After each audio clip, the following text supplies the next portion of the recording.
Hello बच्चों, खेरा mart GTC classes में आपका स्वागत है। और आज हम लोग मॉडल सेट का दूसरा क्लास है।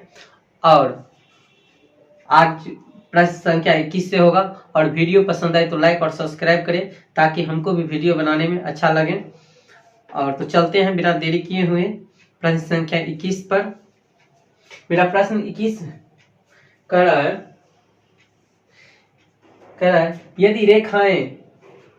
यदि रेखाएं 4x प्लस py बराबर 6 तथा 12x प्लस 9y बराबर 15 है। 15 समांतर है, मतलब कि समांतर में दिया हुआ है तो P का मान होगा। तो समांतर होने का शर्त क्या होता है बच्चों? लिखिए, समांतर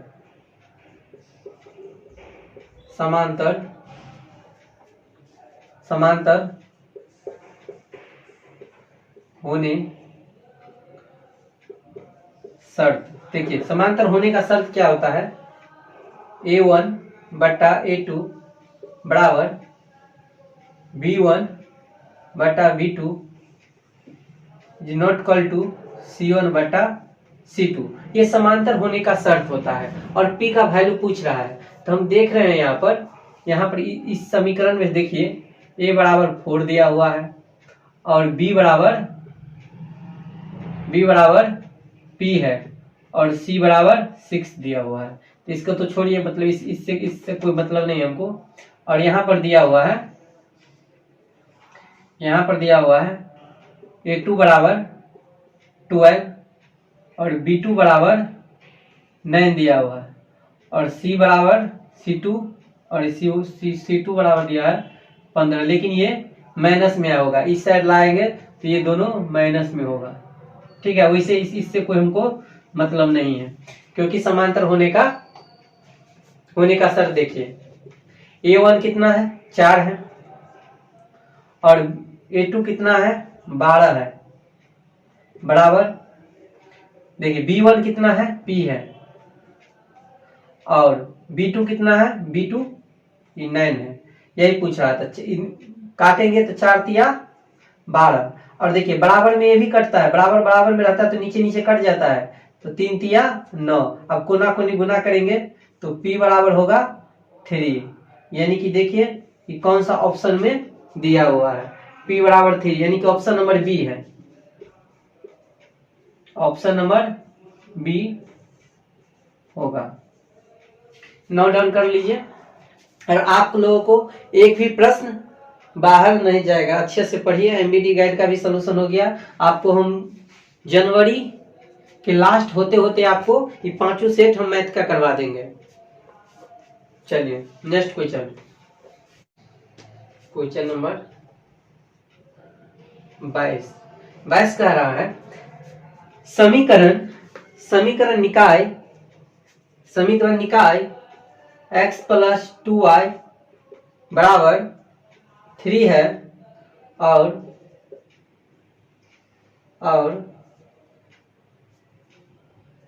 5x प्लस ky बराबर 15। तो अंगणित हल होने के लिए k का मान क्या होगा? दोस्तों, अंगणित हल होने के लिए k का मान क्या होगा? तो देखिए, अंगणित हल होने के लिए शर्त क्या होता है, ये सबसे पहले जानना जरूरी है। अंगणित हल कब होगा? अंगणित लिखिए पहले, अंगणित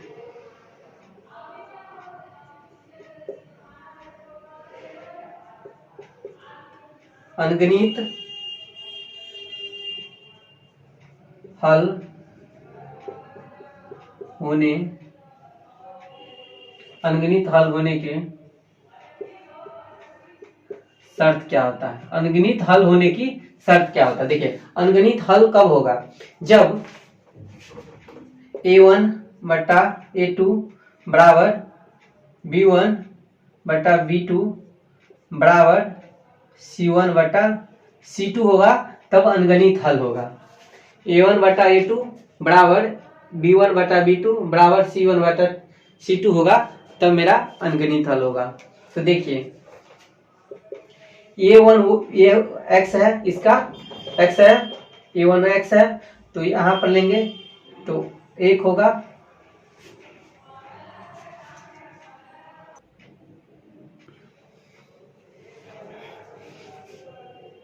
तो देखिए x है, चर पद है, x जो है x की जगह 1 रखेंगे और A2 के जगह 5 है बराबर, और B1 के जगह 2 है और B2 के जगह k है।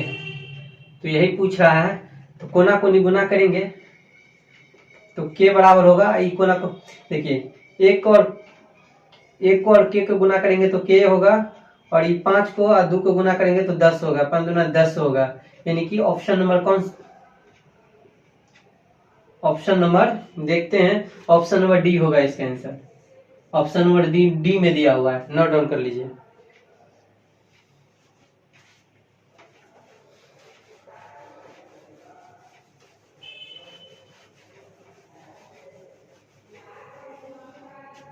नेक्स्ट क्वेश्चन कह रहा है 23 नंबर, क्वेश्चन नंबर 23 कह रहा है कि निम्नलिखित में कौन सा द्विघात समीकरण है, निम्नलिखित में कौन द्विघात समीकरण है, निम्नलिखित में कौन द्विघात समीकरण है। तो अब द्विघात समीकरण ऑप्शन नंबर इसमें बी होगा, ऑप्शन नंबर बी होगा, ऑप्शन बी में दिया हुआ है, ये द्विघात समीकरण है x प्लस 2 के स्क्वायर बराबर 3x प्लस 4, ये क्या है, ये द्विघात समीकरण है, ये द्विघात समीकरण है। और द्विघात समीकरण इस सब का पूरा डिटेल में आप देखिएगा तो एमबीडी गाइड में जाके देखिए, पूरा द्विघात समीकरण पूरा डिटेल में इसका बताया गया कि है, देख लीजिए। अब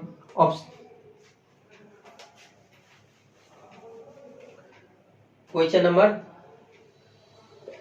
24 क्या कर रहा है, द्विघात समीकरण, यदि द्विघात समीकरण px square plus qx plus r बराबर 0 तो p is not equal to मूल है, यानी कि मूल पूछ रहा है। तो देखिए मूल बराबर सूत्र क्या होता है, देखिए मूल बराबर, देखिए मूल बराबर सूत्र क्या होता है, देखिए सबसे पहले देखिए इसमें कि ए है, ए बराबर क्या है, पी है, ठीक है ना, और बी बराबर क्या है, क्यू है, और सी बराबर क्या है, आर है, ठीक है ना।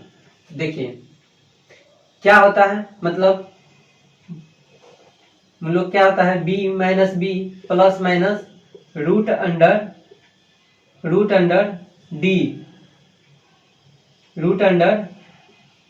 बी स्क्वायर माइनस 4ac होता है बटा 2a होता है। तो देखिए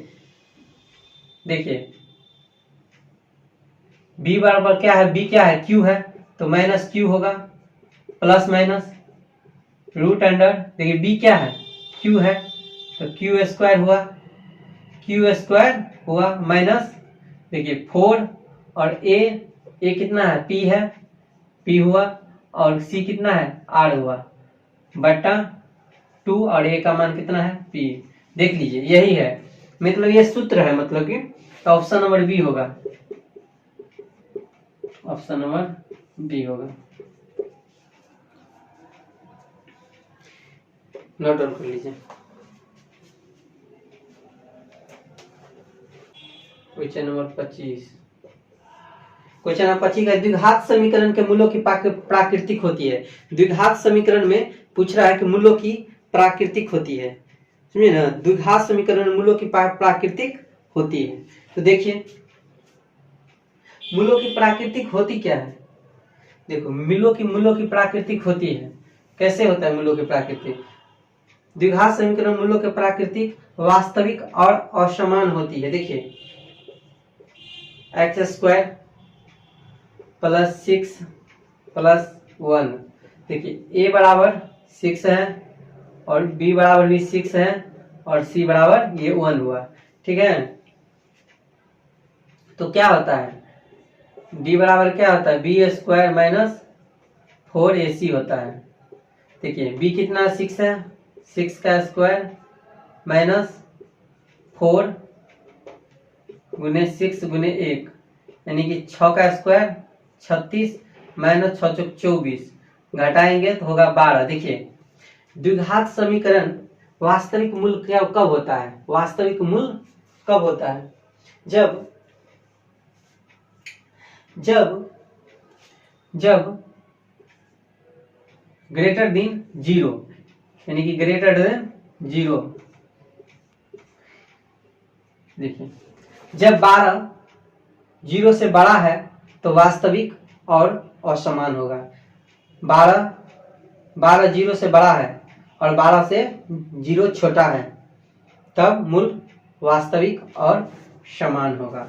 ऑप्शन नंबर किस में दिया, ऑप्शन नंबर सी में दिया है, यानी कि मूल वास्तविक और असमान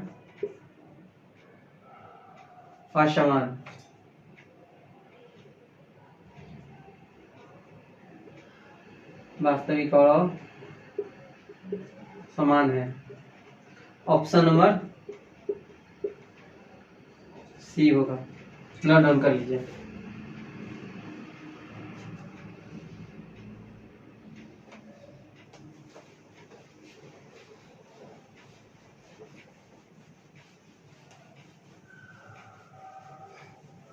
question number 26।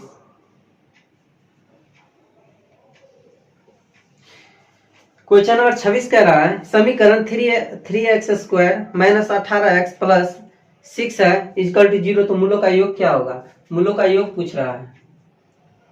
3x square minus 18x plus 6 equal to 0, तो पूछ रहा है मूलों का, कथी का मूलों, कौन सा पूछ, मूलों का योग पूछ रहा है, मूलों का योग पूछ रहा है। तो हम जानते हैं मूलों का योग होता है अल्फा प्लस बीटा बराबर माइनस बी बाई ए होता है। तो देखिए माइनस 18 दिया हुआ है, माइनस 18 दिया हुआ है, देखिए ए बराबर 3 है और बी बराबर कितना माइनस 18 है, ठीक है ना, और सी बराबर दिया है 6 दिया हुआ है। तो देखिए माइनस दिया हुआ है, बी का मान माइनस 18 दिया था, माइनस 18 बटा ए का मान कितना है 3 दिया हुआ है, तो माइनस माइनस प्लस हो जाएगा, तो 18 बाय 3 होगा। तो जब इसको काटेंगे तो 6 3 18 यानी कि 6, यानी कि 6 आया, अल्फा प्लस बीटा का मान 6 आया। तो ऑप्शन नंबर डी होगा, option number D.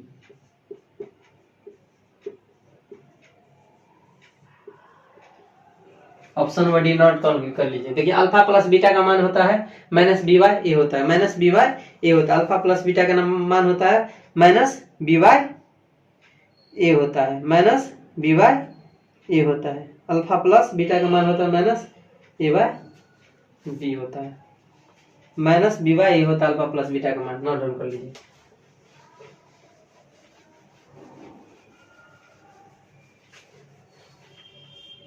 Question number 27। Question number 27 का द्विघात समीकरण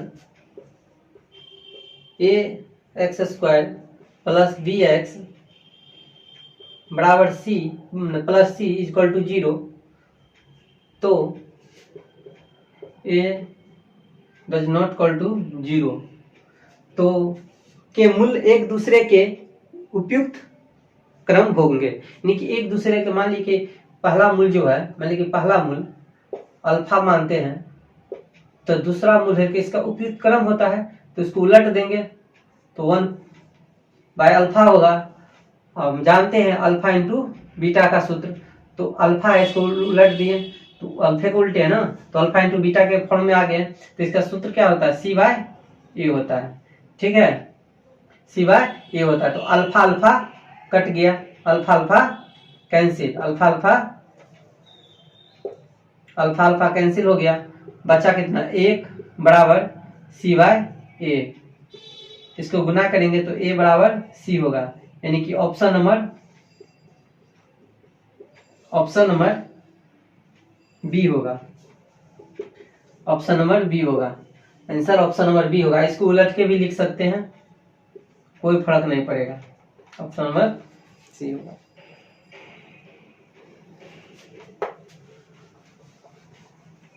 क्वेश्चन नंबर 28 कह रहा है कि समांतर श्रेणी में 1/2 और इतना इतना का 15वां पद ज्ञात करें, 15वां पद ज्ञात करें। तो हम जानते हैं दिया हुआ सवाल में 1/2 1 3/2 और 2 दिया dot dot dot dot dot, यानी कि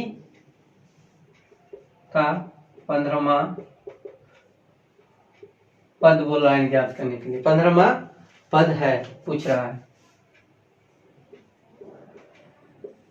15वां पद है।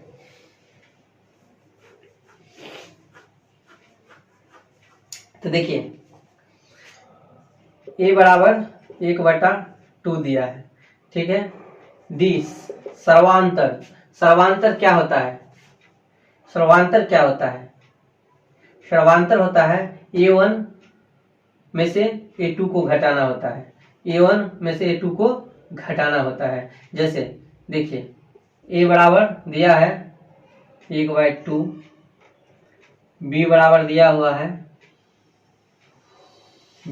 दिया हुआ है कितना 1, और b नहीं होगा, a2 दिया हुआ है, a1 है, a3 बराबर दिया हुआ है 3/2 और a4 बराबर दिया हुआ है 2। इस तरह से दिया गया है। तो देखिए करेंगे क्या, a2 में से a1 को घटाएंगे। जैसे देखिए a2 माइनस a1 को घटाएंगे, कितना होगा? तो a2 कितना है 1 है, 1 में से इसको घटाएंगे तो 1/2 होगा।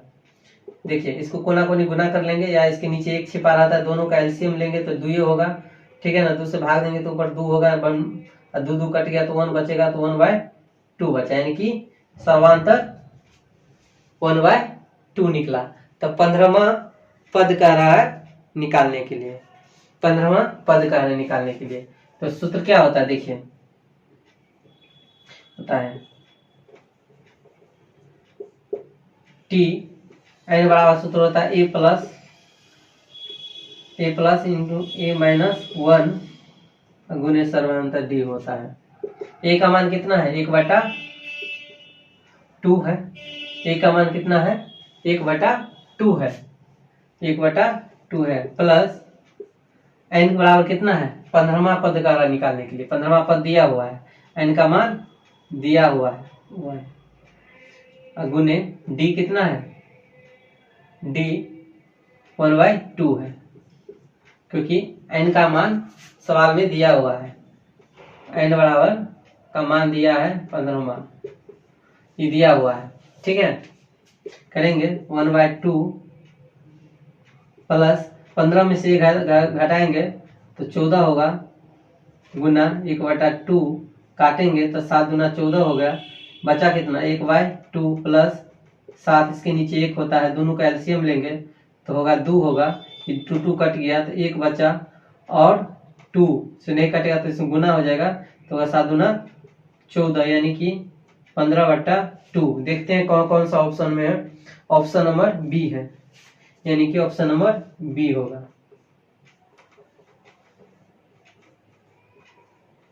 ऑप्शन नंबर बी होगा आंसर, ऑप्शन नंबर बी हुआ। इसे भी नोट डाउन कर लीजिए।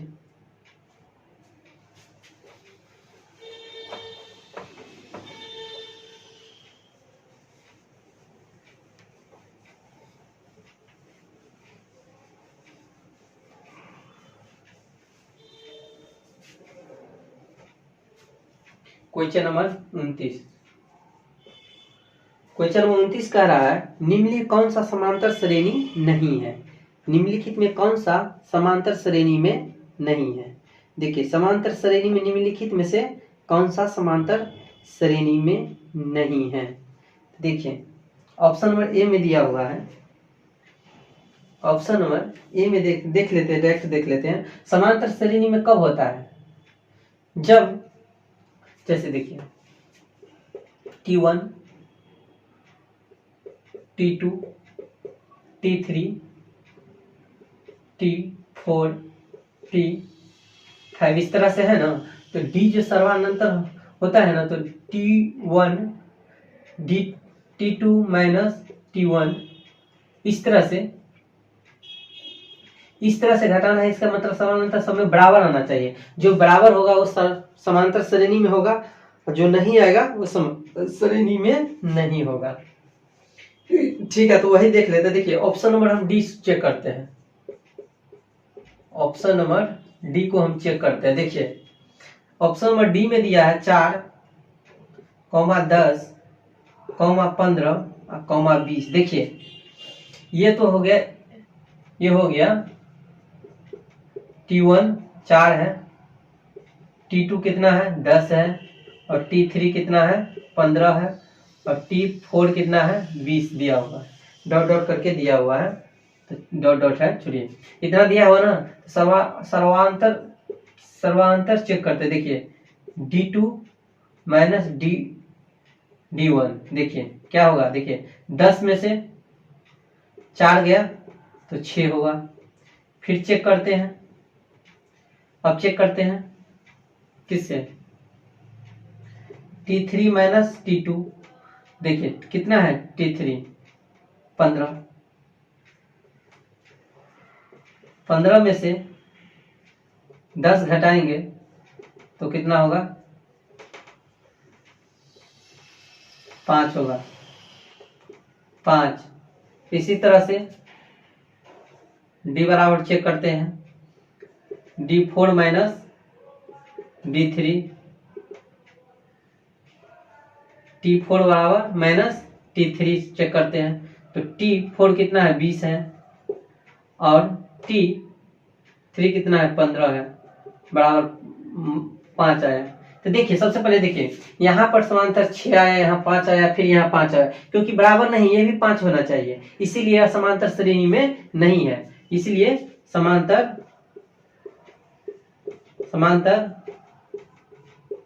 श्रेणी में नहीं है।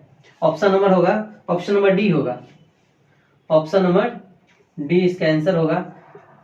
एक ही ऑप्शन को चेक किए हैं, ऑप्शन नंबर डी को चेक किए हैं, क्योंकि देखने से पता चलता था। देखिए यहाँ पर 6 है, यहाँ 5 है, यहाँ भी 5 आया, क्योंकि जब ये बराबर आता है, यदि यहाँ भी 5 रहता है, यहाँ भी हर जगह 5 रहता है, बराबर आता, तो यानी कि समांतर श्रेणी में होता, क्योंकि बराबर नहीं है इसलिए समांतर श्रेणी में नहीं है। नोट डाउन कर लीजिए।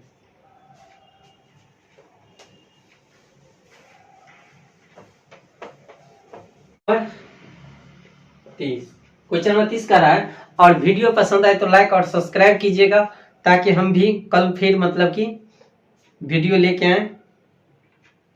ज़्यादा से ज़्यादा बच्चों में शेयर कीजिएगा। और 30 नंबर क्वेश्चन है, यदि किसी समांतर श्रेणी का पहला पद 9 और सर्वांतर -3 हो तो इसके प्रथम पदों का योगफल होगा। इसके प्रथम पदों का योगफल होगा, है ना। यानी कि योगफल पूछ रहा है निकालने के लिए, योगफल पूछ रहा है। तो देखिए सबसे पहले देखिए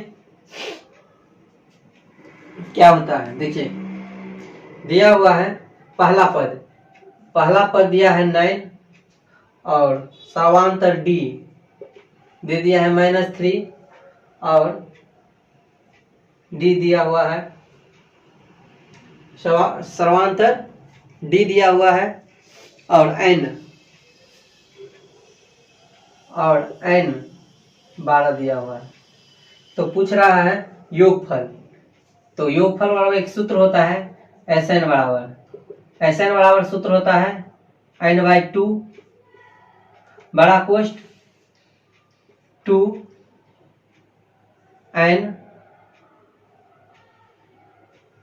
2a होता है, 2a plus n-1 into D बड़ा कोष्ठ बंद। ये सूत्र होता है, ये सूत्र होता है। तो इस पर बैठाएंगे तो मूलों का मतलब योग निकल जाएगा, समांतर श्रेणी का योग निकाल जाएगा। देखिए n 12 है तो यहाँ लिखेंगे 12/6 2 लिखेंगे, और 2 a के मान कितना दिया है, देखिए 9, a के मान 9 दिया है, यहाँ 9 लिखेंगे, 9 लिखेंगे, प्लस देखिए n कितना है, n देखिए 12 दिया हुआ है, 12 लिखेंगे, घटे 1, और d कितना दिया है -3, तो यहाँ पर गुने -3 लिखेंगे, बड़ी कोष्ठ बंद कर देंगे। अब देखिए उसको काटेंगे तो 6 से कट गया, बराबर तो कितना बचा यहाँ पर 6, 9 दूना 18, प्लस है, ये प्लस है, देखिए इसमें से घटाएंगे, इसमें से घटाएंगे, 12 में से गया तो 11, 11 बचा, और गुने -3, एक लाइन और लिख लेते 6,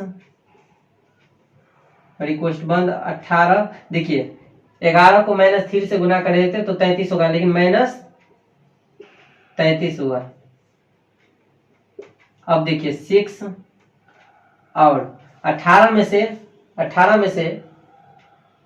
33 में से 18 घटाएं 15, -15 बचेगा, और गुना करेंगे तो 15 छके 90, लेकिन देखिए ये माइनस है तो माइनस का चिन्ह लगेगा, यानी कि -90 इसका आंसर ऑप्शन नंबर सी होगा,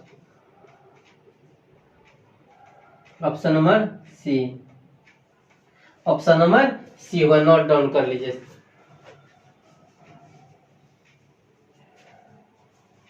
नेक्स्ट क्वेश्चन,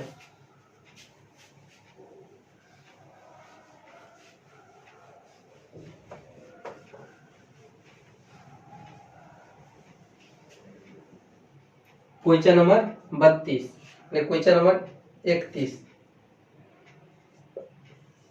क्वेश्चन नंबर 31 कह रहा है समांतर श्रेणी में 17, 34, 51 के 170 पद होगा। क्वेश्चन नंबर 17, क्वेश्चन नंबर 31 कह रहा है a बराबर 17, 34 और 51 डॉट डॉट डॉट दिया हुआ है, और एक कौन सा पद 100 होगा, यानी कि कौन सा पद 117 होगा। तो देखिए a बराबर होगा 17, सर्वांतर d बराबर होगा कितना, 34 में से 17 घटाएंगे तो 17 हो, तो tn दिया हुआ है, tn दिया हुआ है 170, तो क्या होता है देखते हैं, यहाँ पर बनाते हैं। देखिए tn बराबर सूत्र होता है a प्लस n-1 में से घटाएंगे और d होता है, सर्वांतर होता है। देखो tn कितना दिया है 170, 170 e बराबर कितना दिया है 17, प्लस n हमको निकालना है, और d दिया हुआ है कितना 17 दिया हुआ है। अब देखते हैं 170 बराबर 17 प्लस इसको करेंगे तो होगा 17 n -17। देखिए प्लस में है और माइनस में है, प्लस में है और माइनस में है तो ये कट जाएगा, बचेगा क्या 170 बराबर 17n, इसको इस साइड लाएंगे, 17n बराबर 170 है, बराबर n बराबर होगा 170/17, 17 कैंसिल हो गया, यानी कि 10 से, यानी कि n का मान यानी कि 10वां पद होगा, कौन सा होगा 10वां पद होगा, 10वां पद होगा, ऑप्शन नंबर बी होगा, ऑप्शन नंबर बी होगा इसका आंसर, ऑप्शन नंबर बी होगा, नोट डाउन कर लीजिए।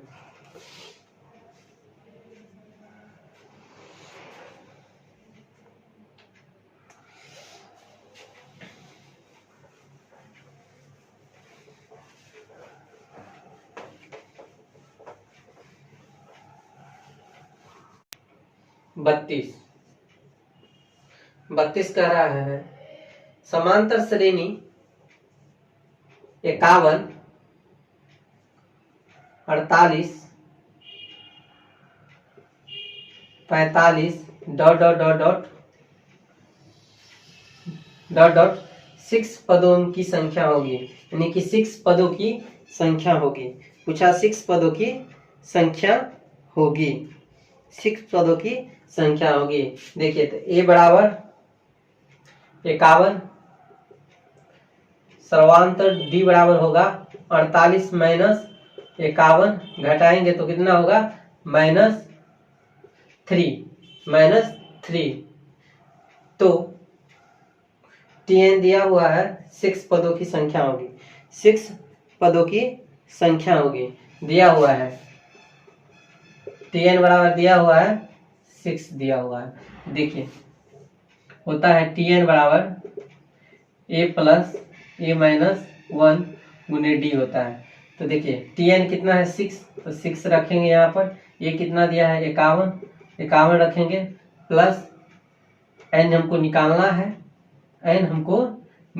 है, तो लिखेंगे यहाँ पर n माइनस 1 गुने -3। ठीक है, 6 बराबर 51 प्लस 51 को इस तरह ला लेते हैं, 6 उसको इस तरह लाएंगे तो -51 बराबर उसको गुना करें तो -3 n माइनस 1 होगा। देखिए 51 घटाएंगे, 51 में से 6 घटाएंगे तो कितना बचेगा 45 बचेगा। 51 में से 6 को घटाएंगे तो कितना बचेगा 45, माइनस 45 बचेगा -3 तो n माइनस 1 होगा। देखिए माइनस माइनस कैंसिल, 15 तिया 45 यानी कि 15 बराबर n माइनस 1। देखिए माइनस में है ऐसा तो इस साइड आएगा तो प्लस में हो जाएगा, तो 15 प्लस 1 बराबर n, तो n का मान कितना निकला 16, यानी कि 16वां पद होगा इसका आंसर। ऑप्शन नंबर बी होगा।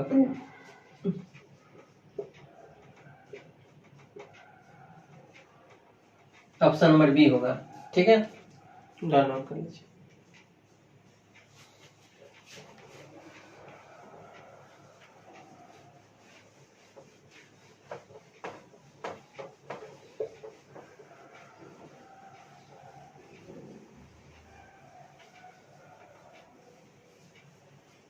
Question number 33। क्वेश्चन नंबर 33 कर रहा है 0 और 50 के बीच विषम संख्याओं की संख्या कितनी होगी। 0 और 50 के बीच विषम संख्याओं की संख्या होगी, विषम संख्याओं की संख्या होगी। देखिए संख्या निकालने के लिए बोला ना 0 से 50 के बीच बोल रहा है विषम संख्या। तो देखिए विषम संख्या निकालने के लिए क्या कीजिएगा, तो लास्ट में देखिए सम संख्या है ना, तो इसमें 2 से भाग दीजिएगा तो विषम संख्याओं की संख्या निकल जाएगा। इसमें जब 2 से भाग दे देते हैं तो विषम संख्याओं की संख्या निकल जाएगा। तो लिखेंगे विषम संख्या क्या होगा, देखिए n/2 लिखेंगे, लेकिन ये सम होना चाहिए, ये सम है। तो कितना होगा 50/2 होगा, काटेंगे तो कितना होगा, काटेंगे तो 25 होगा। यानी कि देखते हैं ऑप्शन कौन सा, ऑप्शन नंबर ए में होगा, ऑप्शन ए होगा इसका आंसर। विषम संख्या कितनी होगी 25। विषम 0 से लेके 50 तक विषम संख्या कितनी होगी 1 होगी। 0 से लेके 50 तक विषम संख्या कितनी होगी 25 होगी। 0 से लेके 50 तक विषम संख्या 25 होगी।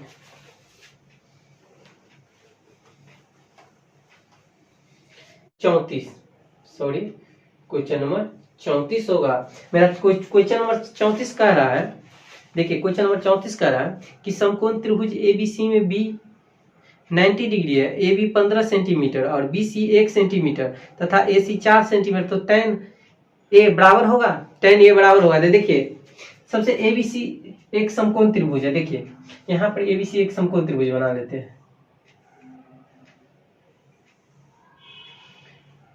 ए बी सी एक समकोण त्रिभुज है। इसमें कह रहा है कि बी समकोण है। देखिए बी जो है समकोण है, बी समकोण है। A B 15 centimetre. देखिए ए और बी कितना दिया हुआ है 15 सेंटीमीटर, और बी सी दिया है 1 सेंटीमीटर, 1 सेंटीमीटर दिया है, और ए सी 4 सेंटीमीटर दिया हुआ है, 4 सेंटीमीटर दिया हुआ है। तो पूछ रहा है tan ए बराबर होंगे, tan ए बराबर होंगे। देखिए tan ए बराबर होंगे, तो इसमें दिया है tan ए बराबर होंगे। देखिए tan ए बराबर सूत्र होता है लंब बटा आधार, लंब बटा आधार होता है। तो देखिए tan ए के लिए, देखिए tan ए मतलब एंगल, इसके बारे में पूछ रहा है, एंगल ए के बारे में। एंगल देखिए यहां से एंगल डिसाइड होता है, ए के सामने वाला, ए एंगल के सामने वाला भुजा, ए एंगल के सामने वाला भुजा हमेशा लंब होता है। ए एंगल के सामने वाला भुजा हमेशा लंब होता है। ए एंगल के सामने वाला भुजा हमेशा लंब होता है, और 90 डिग्री के सामने वाला भुजा कर्ण होता है। 90 डिग्री के सामने वाला भुजा कर्ण होता है। तो देखिए, तो पूछ रहा है लंब बटा कर्ण, tan थीटा बराबर होता है लंब बटा आधार होता है। तो ए एंगल देखिए यहाँ पर एंगल ए दिया हुआ है, ए के सामने भी बोले हैं लंब होता है, तो लंब कितना है 1 है। और इसके बाद आधार, आधार कितना है ए बी आधार है, ये आधार है। देखिए ये लंब हो गया तो ये आधार हो गया, लेकिन कर्ण तो कभी चेंज नहीं होता है, कर्ण तो वही रहता है, लेकिन ये दोनों चेंज होता रहता है। तो ये आधार हुआ। आधार कितना है 15 है, आधार 15 है, ये √15 में दिया हुआ है, तो ये कितना हो गया √15। कौन सा ऑप्शन में है, ऑप्शन नंबर सी में है, ऑप्शन नंबर सी में होगा इसका आंसर। वीडियो पसंद आए तो लाइक और सब्सक्राइब कीजिएगा, और ज्यादा से ज्यादा अपने बच्चों में शेयर कीजिएगा, ताकि फिर अगले वीडियो में फिर बना के जल्द ला सके। हाँ, और ये क्वेश्चन बैंक का, ये क्वेश्चन, ये जो मॉडल सेट है, इसका आपको 6 बजे शाम में पर डे आपको वीडियो मिलेगा, 6 PM पर डे आपको वीडियो मिल जाएगा। चलिए नेक्स्ट क्वेश्चन।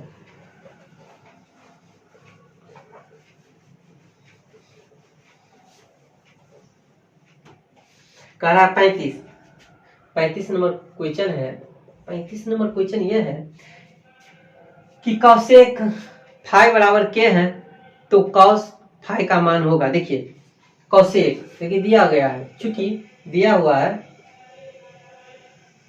कॉसेक फाई बराबर के दिया हुआ है, चूंकि कॉसेक फाई बराबर के दिया है, तो हम जानते हैं, इसलिए कॉसेक फाई कॉसेक फाई का सूत्र होता है, कॉसेक फाई वाला सूत्र होता है। देखिए इसका सूत्र होता है, क्या होता है, कर्ण बटा लंब होता है। तो देखिए ये दिया हुआ के, तो के बटा 1 होगा। देखिए यहाँ पर समकोण त्रिभुज बना लीजिए, देख लीजिए ये समकोण त्रिभुज है, ये समकोण त्रिभुज है, ये समकोण त्रिभुज है।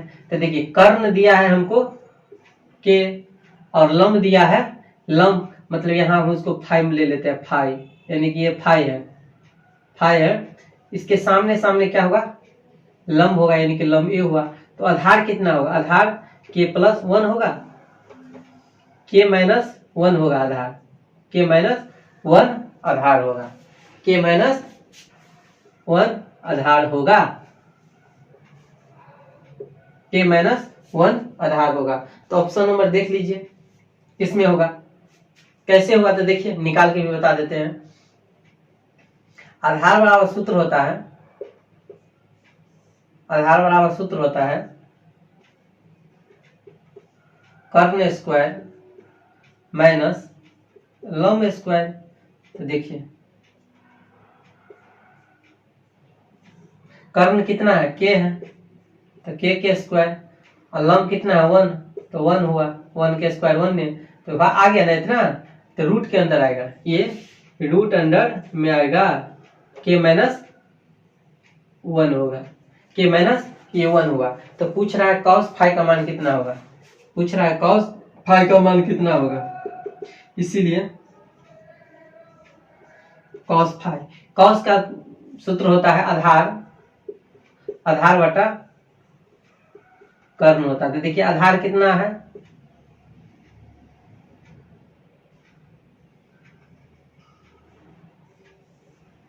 के माइनस 1 है, आधार के माइनस 1 है, और कर्ण कितना है, के है। तो देख लीजिए कौन सा ऑप्शन में होगा, देख लीजिए कौन सा ऑप्शन में है, ऑप्शन नंबर बी में है, ऑप्शन नंबर बी होगा इसका आंसर, ऑप्शन नंबर बी होगा, नोट डाउन कर लीजिए, ऑप्शन नंबर बी होगा।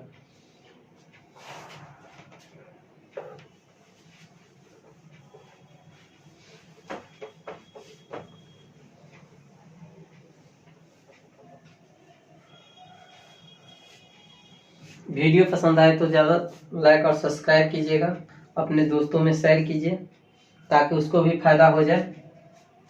36 नंबर क्वेश्चन, मेरा 36 का प्रश्न कह रहा है 1 बाय सेक फाई किसके बराबर है। तो देखिए कॉस के बराबर होता है। देखिए यहाँ पर एक सूत्र हम आपको लिख दे रहे हैं, देखिए cos theta into sec theta बराबर 1 होता है, cos theta into sec theta बराबर 1 होता है। देखिए तो कॉस थीटा बराबर 1 बटा सेक थीटा होता है, और सेक थीटा बराबर होता है 1 बाय कॉस थीटा होता है।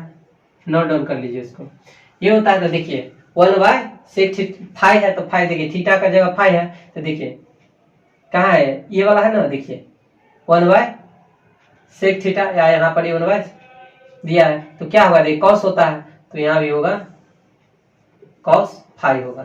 तो ऑप्शन नंबर देखते हैं, ऑप्शन नंबर बी होगा, ऑप्शन नंबर बी होगा आंसर, नोट डाउन कर लीजिए।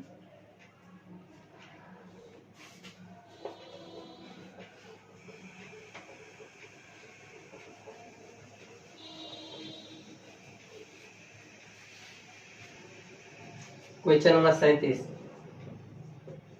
क्वेश्चन नंबर 37 कर रहा है cot x into tan x बराबर क्या होता है, 1 होता है। ये पूछ रहा है बराबर 1 होता है, तो ऑप्शन नंबर कौन सा है, ऑप्शन नंबर ए होगा, ऑप्शन नंबर ए होगा इसका answer. Cot x into tan x बराबर 1 होता है, ये सूत्र है, cot x into tan x बराबर 1 होता है, ऑप्शन नंबर 1 होगा।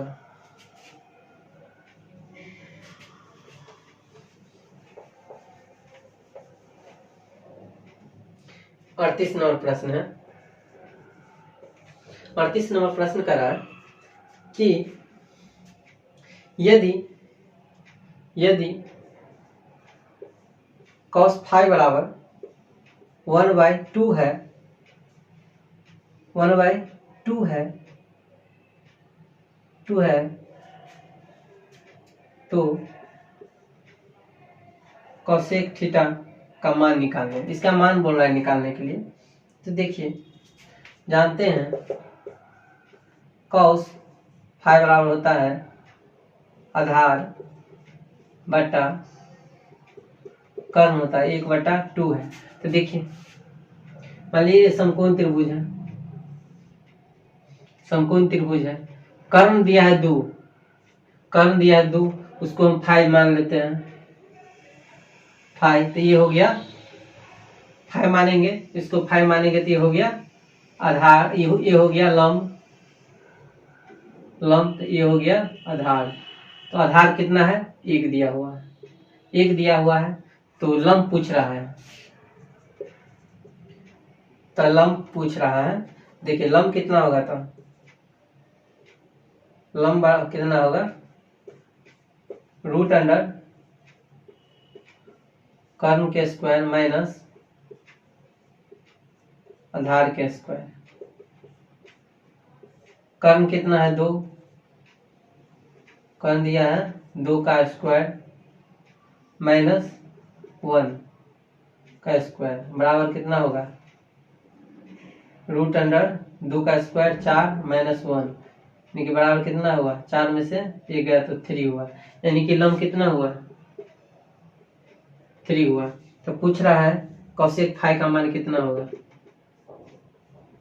कॉसेक फाई का मान कितना होगा। देखिए तो देखिए सबसे पहली बात यहाँ पर देखिए कॉसेक फाई का मान कितना होता है, इसका बराबर क्या होता है, कॉसेक सूत्र क्या होता है, कर्ण बटा लंब होता है। तो कर्ण कितना है, कर्ण 2 है और लंब कितना है, रूट 3 होगा। ऑप्शन नंबर देखते हैं, ऑप्शन नंबर बी होगा, ऑप्शन नंबर बी होगा, ऑप्शन नंबर बी होगा, नोट डाउन कर लीजिए।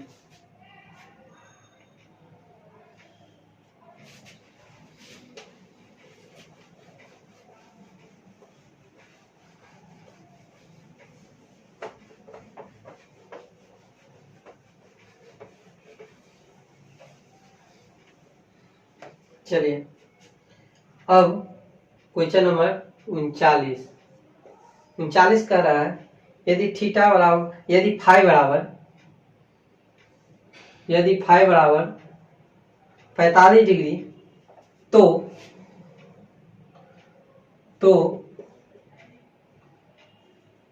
सेक फाई प्लस कोसेक फाई का मान होगा। तो देखिए सबसे पहली बात आप लोगों को मान याद रखना पड़ेगा। लिखेंगे सेक 45 डिग्री प्लस कोसेक 45 डिग्री। देखिए तो देखिए सेक 45 डिग्री का मान कितना होता है, सेक 45 डिग्री का मान √2 होता है प्लस कोसेक 45 डिग्री का मान भी √2 होता है, √2 होता है। तो दोनों को जोड़ेंगे तो कितना होगा, 2 √2। देखते हैं ऑप्शन नंबर डी में दिया हुआ है, ऑप्शन नंबर डी होगा इसका आंसर, नोट डाउन कर लीजिए।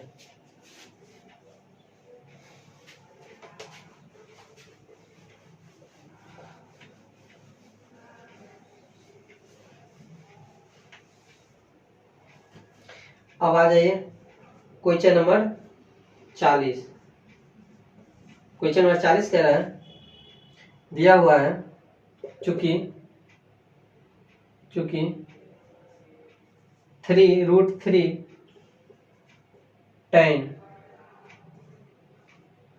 tan a बराबर a माइनस 3 इक्वल टू 0 दिया हुआ, इसीलिए √3 tan a बराबर 3 होगा तो tan a बराबर 3/√3 होगा। उसको हरों का प्रमेयकरण कर लेंगे, √3/√3 से करेंगे तो कितना आएगा, ये हो जाएगा 3√3 √3 की गुना करेंगे तो 3 होगा, 3 कैंसिल हो गया तो बचा कितना, √3 यानी कि tan a बराबर √3। tan में किसका मान √3 है, तो tan नोट कर लीजिए, tan a नहीं tan 60 डिग्री का मान √3 होता है। तो किसका मान हुआ, tan 60 डिग्री, यहाँ लिख देंगे 60 डिग्री का मान होगा, लिखेंगे 60 डिग्री। किसका मान है, 60 डिग्री का। तो ऑप्शन नंबर बी होगा, ऑप्शन नंबर बी होगा, नोट डाउन कर लीजिए।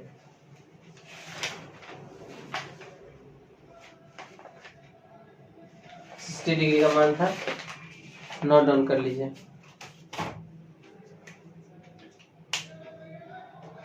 आज के लिए बच्चों इतना ही, फिर हम कल आएंगे शाम में 6 बजे, फिर आपको वीडियो मिलेगा। और वीडियो पसंद आए तो लाइक और सब्सक्राइब कीजिएगा, और ज़्यादा से ज़्यादा अपने बच्चों में, ज़्यादा से ज़्यादा अपने साथियों या अपने दोस्तों में शेयर कीजिएगा। और आज तक के लिए इतना ही। थैंक यू, धन्यवाद।